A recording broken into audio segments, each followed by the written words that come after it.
Hello everybody on YouTube. I am Monoyasha from Dreamvision Creations, and today we're going to continue the line of skull installation videos and tutorials. Essentially, now we're going to be adding the padding, elastic, and mesh to your skull. A lot of these techniques can also be used for the resin heads that we provide. I do have my own separate tutorials for those, but you can also use these same methods for those heads. You don't have to follow everything exactly how I do this. This is just the way that I've developed over the years, and it seemed to work out pretty good. But let's see, the first thing we're going to go over is materials. So you can actually buy a lot of these things online from our web store. We provide chiffon material, which is just a transparent, well, not semi-transparent fabric that you can look through. And we usually use this for our tear duct vision heads.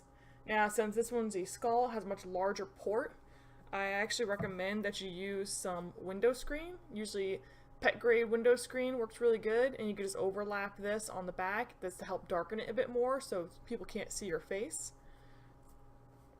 I also have different kinds of foamies here. Foamies, craft foam, they have a couple different names. I want to say this is called like silky sheets or something like that from the store I got it from. But I like to use 2mm, which is super thin, 3mm, slightly thicker, and then super thick 6mm, 5 or 6mm, depending on the store you get. Well, it'll either be the 5 or the 6mm thickness, but much thicker foamies for certain areas. I already have a couple of these preemptively cut out just to help, save a little time on the stream itself. Then you'll need 2-inch cushion foam, upholstery foam. This is about a 4x4-inch piece of foam. So you just cut like a little square 4x4, and then I start shaping it out so it's a better V shape for the forehead. Pair of scissors. I tend to have 2 pairs of scissors. I'll have a craft pair of scissors so I can use on plastics and rougher materials, and then I have a second pair of scissors for only used on fabrics. Like, this is only fabric scissors, and this is really good for cutting like the chiffon, which is a very delicate material, so these scissors won't be able to cut it, but these will. A break off box cutter, which works really good for carving out the foam. An exacto knife, which I like to use for hard to reach places in the mask and for scorching the surface. Well, scoring actually is what it's called, but essentially it's when you take the knife and you abrasively run it along the plastic, kind of digging in a little notch, and that creates a lot of texture on the plastic, and that gives a good hold for glue. And a silver Sharpie, because a lot of these materials are black. It really helps use a silver Sharpie on the black materials instead of black Sharpie, because you might not be able to see the lines you make. And then this is actually one of the kits that we provide online. We have 2-inch wide elastic bands. That's an 18-inch piece. And this is used actually for the back of your head. So this wraps around the back of the head like this for the main support. And then 9-inch elastic, which is actually the top of the T of elastic that you put on your head. So it actually goes on your head just like this, and that keeps the 2-inch elastic in place right where it needs to be in the back of your head, keeps it from slipping around, and actually adds more support as well to the skull itself. It also helps to have a high temperature hot glue gun. If you use a low temperature hot glue gun on plastic, it might not stick as well. Also use the ones that actually have a little bit more of a yellowish tint to them. Usually you find them at the Home Depot store. I think craft stores carry these, sometimes Walmart, but the clear glue sticks that you'll buy or find at the stores don't tend to work very well on plastics. You need to find one that actually says it's industrial, high temperature hot glue gun stick that's designed for plastics, woods, and metals. Otherwise you might have some problems with the glue peeling off the plastic. But that's another reason why we also, scratch up the surface really good, just to give it a little bit of grip to hold on to. Now, you can also use a mannequin in your process. This is actually a CFX male mannequin head. It's about a 23.5-inch diameter head, so that's the distance around this section of the head. You can use this in order to size the skull if you need to. You can also just keep literally fitting it to your head as you're working on it. But it does help to have one of these. If you can't afford to get one of these, I mean, they do run a bit on a higher price, like $50 to $70, I believe. I've had this guy for 10 years or something crazy like that. You can also make your own mannequin. I know there's at least one tutorial on how to make your own head mannequin online on YouTube. I'll try my best to find it and put a link in the description for this tutorial. But essentially what it is you're making a hood of your own head using duct tape and plastic, of course not covering your face. This is pretty much just to get the overall diameter of your head, and then you stuff it with newspaper, and actually you can tape it onto a piece of cardboard to create a flat base, kind of like how this guy's got a flat base. And then you've got a copy of your head diameter, so when you're working on heads it makes it a lot easier, and it's super cheap to be able to do. Again, utmost caution and safety, don't wrap plastic around your actual front of your face. You know, make sure that if you start feeling claustrophobic, you'll be ready to cut up right here where the chin area is, because it's the quickest way to get it off. Always use caution. Again, I'll probably say it in the tutorials. Okay, we'll start jumping right into this then. One of the first things I do is after I've painted my mask, this has actually already been sealed with the Krylon gloss spray. I actually did gloss instead of matte just because I was curious how it would show up, because I've never done it on a full head. But it ends up turning out like, as you can see, super shiny. If I wanted to actually make this more matte, I could either lightly sand the surface or I can just do matte spray if I wanted to. But this saves me the time of having to go through and put gloss on the teeth. So I just went ahead with that. So it's all sealed now, so now I don't have to worry about the paint scratching off or anything. It's sealed in place. One of the first things I'm going to work on is actually start attaching the chiffon onto the eyes. I'll do my best to make this so you guys can actually see. I already went ahead and preemptively scratched up the surface of the head again to save time on the actual tutorial. Well, pretty much what it was me just taking my exacto knife, because it tends to have a rougher blade than a box cutter, and just literally scratching it. You see my blade right here. Scratching it at diagonal angles and making it so it's actually really textured. The grooves are pretty deep in the plastic, not enough to go through the other side, but definitely enough where you can feel it if you run your hands through. I mean, you can see it on the camera. I did all the way here on the forehead. I did all the way here on the top of the skull rim.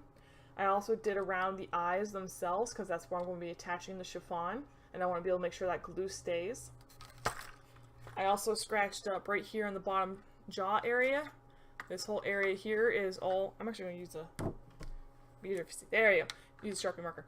I also scratched up all in here for the chin guard that will be installed in the bottom. And I also scratched up right here on the inner side of the tabs. So that's going to be where I'm going to have my elastic attach.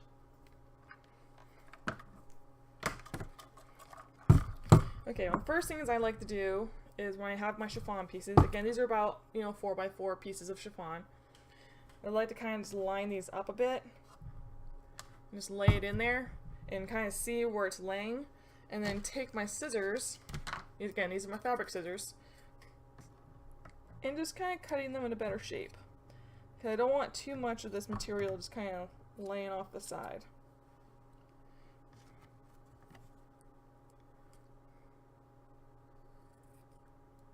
I want to be able to just kind of tuck the mesh around the edge.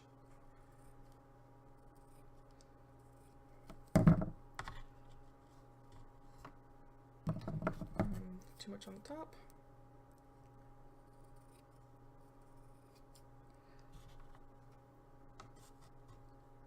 That's good.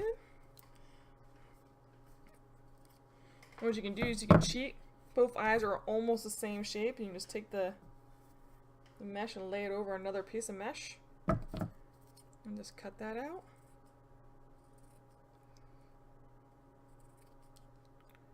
I'm leaving about at least a ½ an inch or so of material around the edge from the actual size of the eye, and this just gives me some leeway in case I start gluing it down and it decides to shift on me.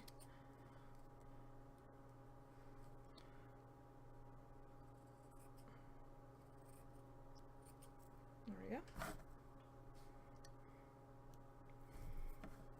Got those two pieces. Now I'm going to do the same thing with the mesh. I'm going to take two pieces. I'm going to crisscross them. See, I'm crisscrossing them here. This will actually make the holes appear smaller and round. And as you can see, it darkens up the material from here to here. Now, this is not pet grade mesh, window mesh. If you get the pet grade, it would be a lot thicker and you won't have to double it up like I am. But sadly, I just don't have any on hand at home to do this tutorial.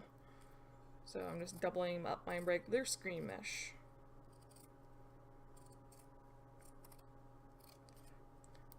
You can also use buckram if you want to. It's not as easy of a material to get a hold of, and what will actually end up happening with the buckram, if it gets wet, I hear it warps, so it's just safer to use something that's already designed for outdoor exposure to wetness. That's why I like using the pet screen, even though I don't have any right now. Shh. I'm doing the same thing with this one. I'm crisscrossing them, overlaying my fabric.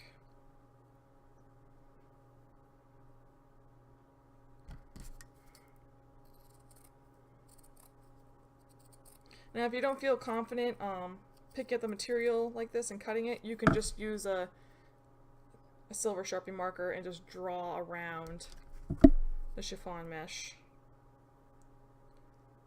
and then cut it out, because it has been giving me a little bit of trouble here.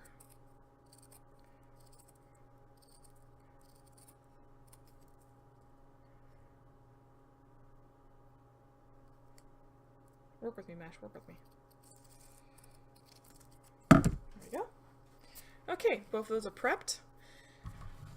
It probably would be easier if I put the window screen on the outside, but I tend to find it makes a little bit of a harsh texture.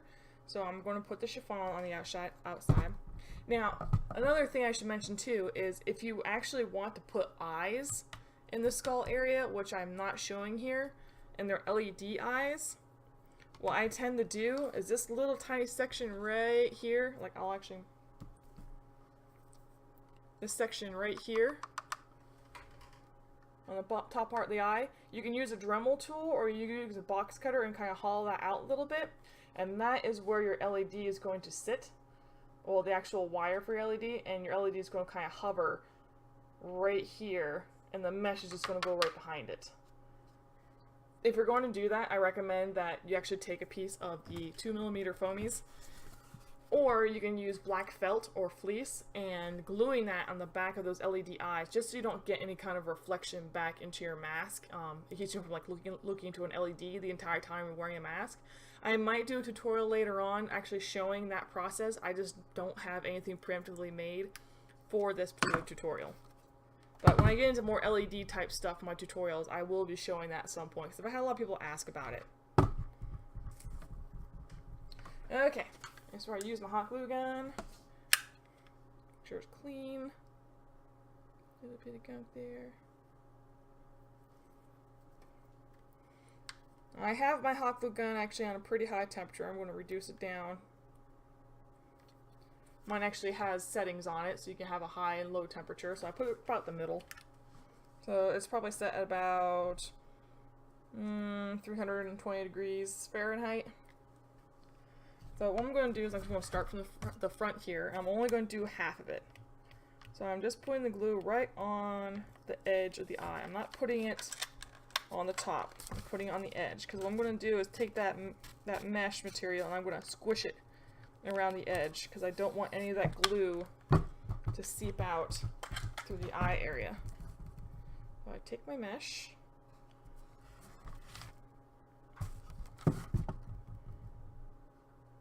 another reason I only do half at a time is because you won't have enough time to do the whole thing at once, because you kind of have to lightly press the mesh into the glue. If you try pressing it too hard and the glue sticks to your finger, you might risk a chance of messing up the mesh itself. I'm just lightly pressing it down, and I'm stretching the material as I'm pressing. I'm kind of lightly pushing it so there's no wrinkles. Wrinkles are bad.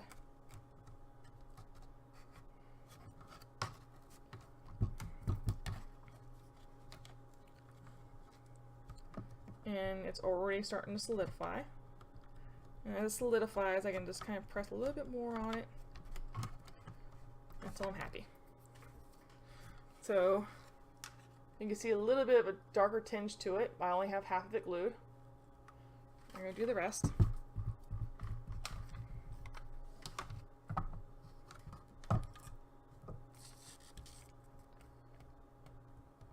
It also helps that I have a flat tip attachment to my hot glue gun, but if you have a precision hot glue gun, that will work fine too.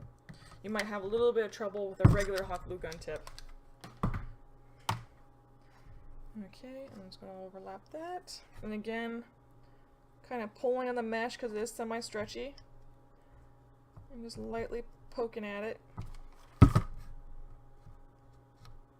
Get the lay down flat. Don't want any wrinkles. Wrinkles are bad. If you get any wrinkles, you actually find it slightly obstructs your vision a bit. So you want to get this as flat as possible. Don't worry about rushing. If you've got a hot glue gun, you've got plenty of time. A high temperature hot glue gun, that is. Okay, that's one mesh installed. You can see the slightly darker tinge now.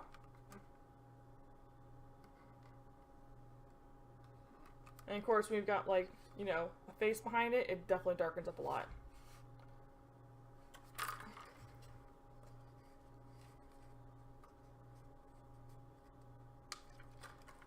I'll go ahead and do the other side.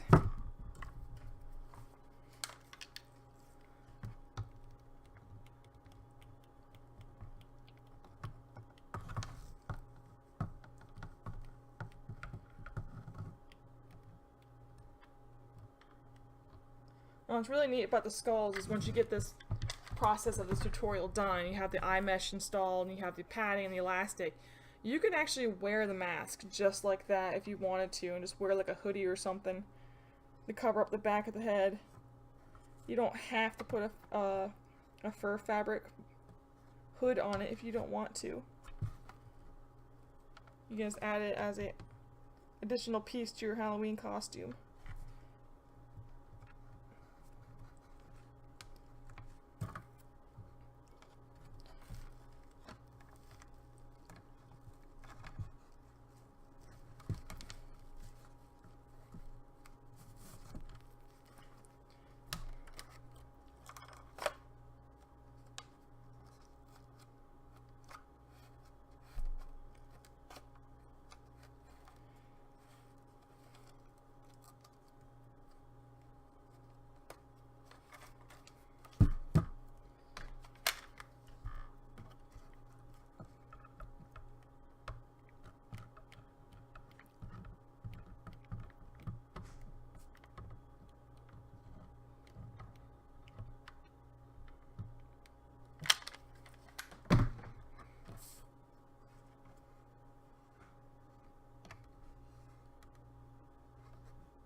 Okay. Now for the next step, adding the screen.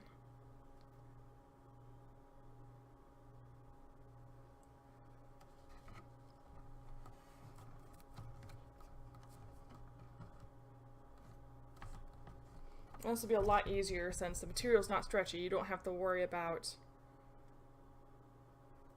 stretching it out or anything. Literally just going to lay it on there. Again, going around the edge here. Make sure you do not get any hot glue on that chiffon because it will show through. I'm going all the way around this time.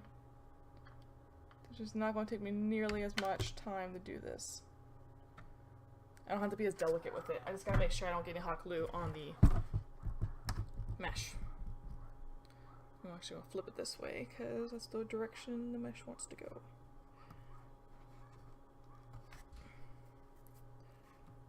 Again, I'm pressing down on this. This time I'm putting down my full force on it because I want that screen to kind of form around the eye, and it's not going to want to do it on its own, so you gotta kind of be a little forceful with it. And of course, your fingers going to get stuck. Just make sure you just don't touch that mesh area where the chiffon is. It's okay if you do it all around the edge of the eye, just don't touch the middle of the eye, otherwise you're going to have difficulty seeing out of the mask.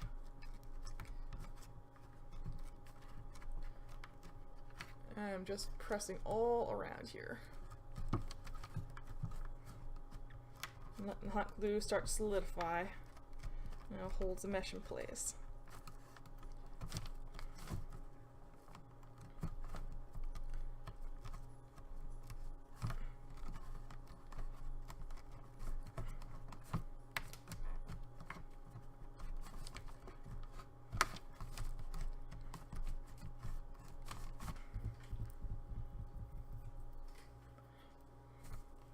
There we go. You can see the difference now, how much darker this is from this side.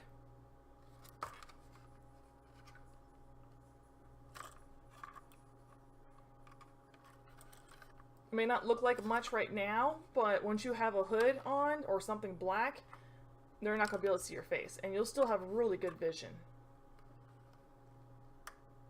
This one actually has the chiffon in it, and you can barely even tell it's there. And that's got this window screen.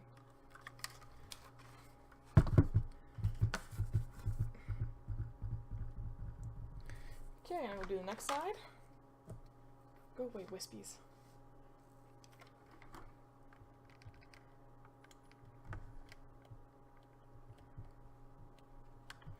I'm doing my best to make sure you guys can see what I'm doing. I apologize if it's a little difficult to see. We are working in a very enclosed space.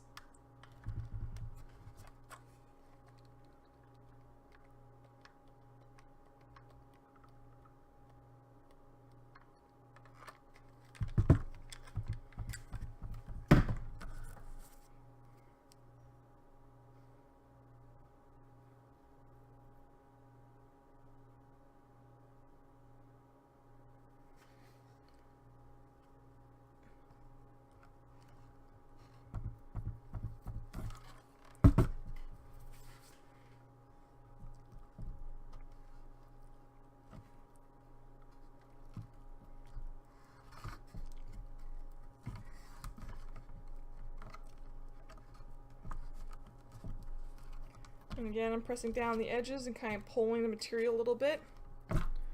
Make sure it lays flat.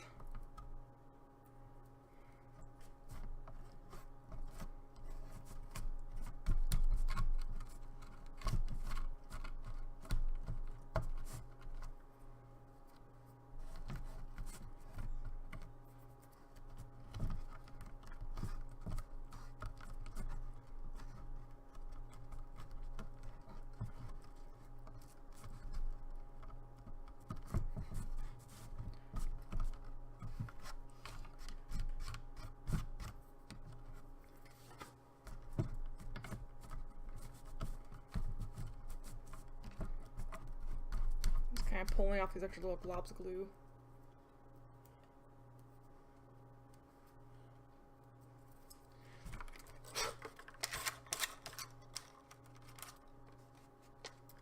There we go, and I got it installed on both sides.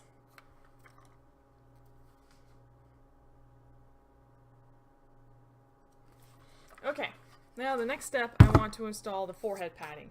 Now, this serves two purposes, pretty much. It keeps your head from sliding too far forward in the mask, and also just kind of keeps your eyes from hitting the back of the mesh. And of course, comfort, because it's lifting your head off the plastic. So, the reason I have it in this kind of triangular shape, and I have this little kind of slope going on here, is because I want this to go right here. And I don't want to block my vision, so I had to create that little slope. Now I made a line on the side here. This is another cut I'm going to be making. So this is right here, this section, this line is where your forehead's actually going to rest. This right here is just the angle you need so you can see, because your eyes are going to be looking this way. And this is actually what's stopping your head from sliding too far into the mask.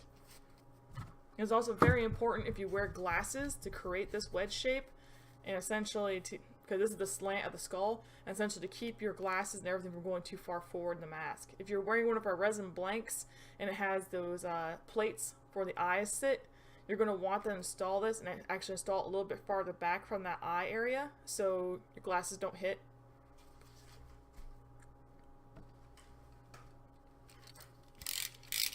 So I'm going to use my box cutter, and this is a brand new blade, so you gotta be really careful. It's fully extended out, and it's in a little sawing motion. Cut this foam.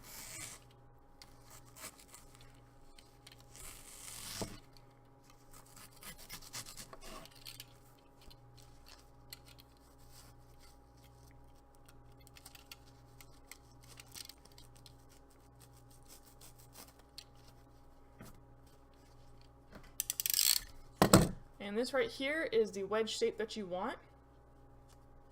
Completely flat on this side. This side's the part that's going to be resting on the skull. This side's going to be the part that you're going to be seeing past. And this is where your forehead's going to sit. And I like to do some test fittings. So just stick it in there. And I put a little dab of glue on the back. Just a small dab right here. Just so I can do a test fitting.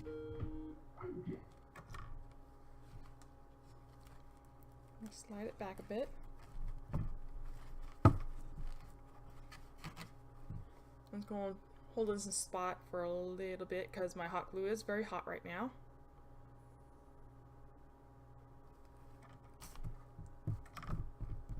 And pretty much you just, put your head in the mask and test out the fit. This is really far back, so I'm actually going to move it forward.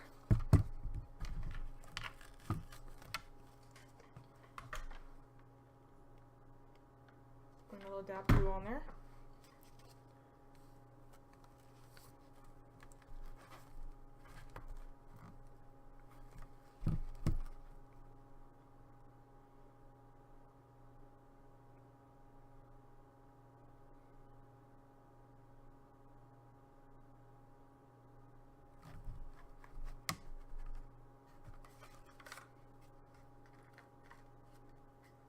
And that right there is about right. My eyes are far enough from the mesh, and I still have enough of a bridge on the top of my head.